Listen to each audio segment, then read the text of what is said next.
are down in some of the swamplands of Oklahoma looking at some state champion trees, and joining me is Dennis Wilson, a research specialist for the Kiamichi Forestry Research Station. Welcome, Casey. We're in the Little River National Wildlife Refuge. Thank you. We're in the lower swamp area of an area that's called Duck Roost that has the state record bald cypress tree.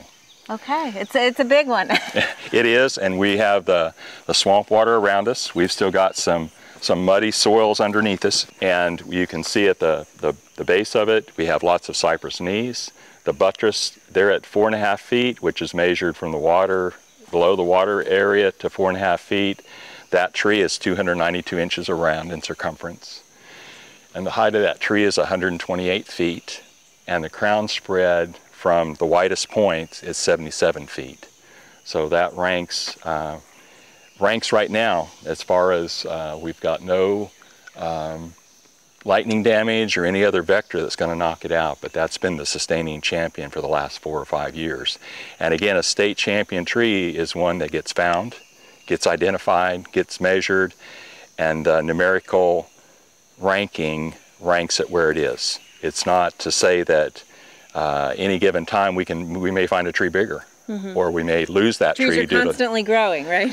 Constantly growing, and the cycles of life are there too. Whether they get hit by ice or lightning mm-hmm. or some vector, we could lose that tree.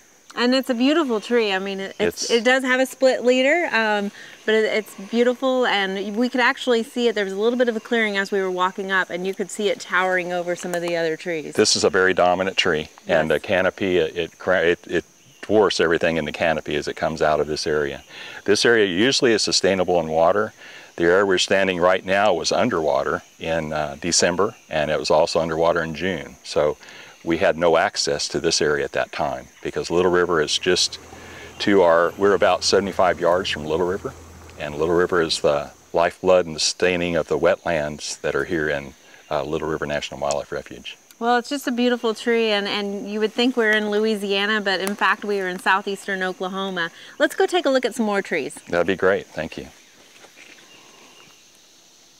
So Dennis, this is a huge tree, but it's not the state champion. That's true. This is an American holly. Which a lot of people think is actually a shrub. That's true. And this one does have red berries. It has evergreen foliage that's on the tree year-round.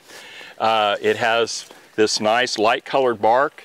And it's also got these nice hole patterns. What's this all about, Casey? I don't know, you're the bird man. These marks are found on lots of trees, particularly deciduous trees that have sap in the wintertime. And these are holes drilled by the yellow-bellied sapsucker to obtain nectar or fluid for him to eat. So here we have a holly tree that bears its leaves, so it has sap. We have live oaks that keep their leaves in the wintertime. He drills them for the sap. We get apple trees and hickory trees, he also does that through. So these are not animals that bored into this tree and are going to kill it, but these are wounds that the sapsucker made to give him the fluid that he needs to sustain himself, and that's what these holes are all about. And you can usually tell it's a yellow-bellied sapsucker because the lines either go horizontal or perpendicular. That's correct. As they sit there and kind of go across the tree. And generally they're going to be more often probably horizontal. Mm-hmm. And because the sap's going to gravity again as the sap comes up, it's going to catch on the edge of the wound and drip. Okay. So that's what the sapsucker, the little small woodpecker, is after. All right. Well, let's go take a look at another tree. Okay. Thank you.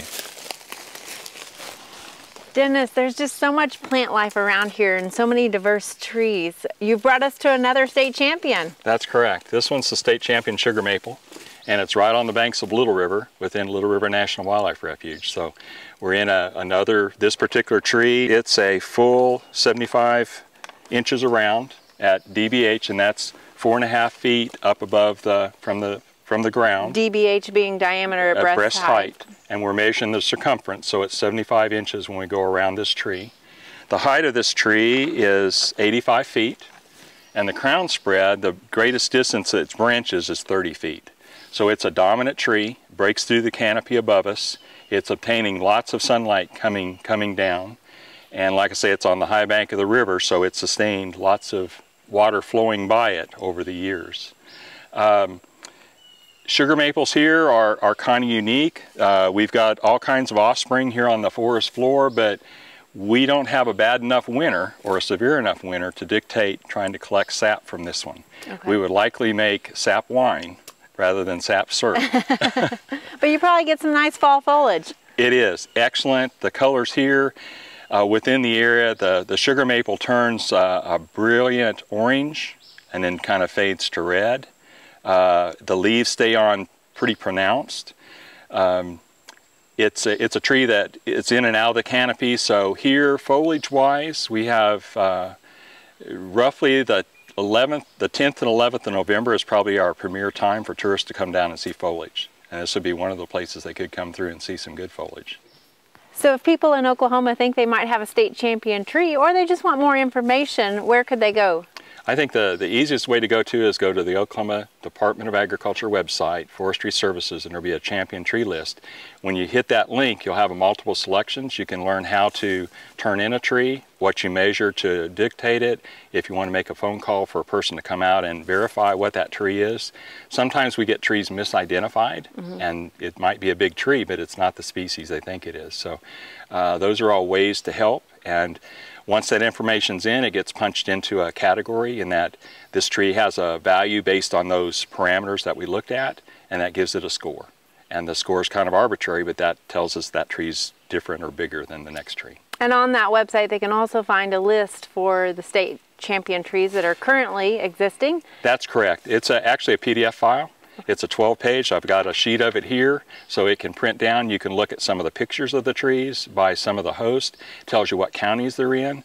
So if you think you've got a big tree and it's not in your county, then by all means, you need to try to see if it's in the next state record tree. Terrific. We hope you enjoyed this video. It's part of our Oklahoma Gardening YouTube channel. You can also find even more videos on our OK Gardening Classics YouTube channel. And join us on social media for great gardening tips, photos, and discussion.